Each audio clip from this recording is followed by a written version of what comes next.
चिरंजीव पंडित आचार्य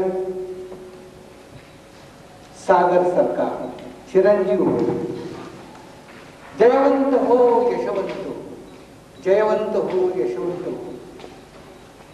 आज या ठिकाणी हा समारंभ होतोय. माझ्या दृष्टीनं सुबलदांच्या यशोमंदिराचा हा कळस आहे. हा कळस या ठिकाणी चकाकताना आपण पाहतो आहोत. सर्वसाधारणपणे माझ्या ऐकिवात नाही, मी साहित्य क्षेत्रातले आचार्य ऐकून आहे, त्याचबरोबर संगीत क्षेत्रातले आचार्य ऐकून आहे.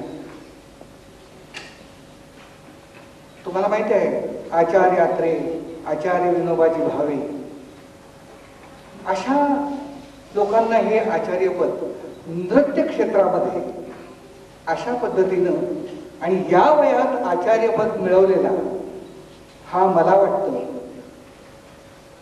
महाराष्ट्रात एकमेव कलाकार नृत्य. आता भारतात मला माहित नाहीये, पण महाराष्ट्रात तरी निश्चितच या वयात हे पद शक्यतो मिळतच नाही.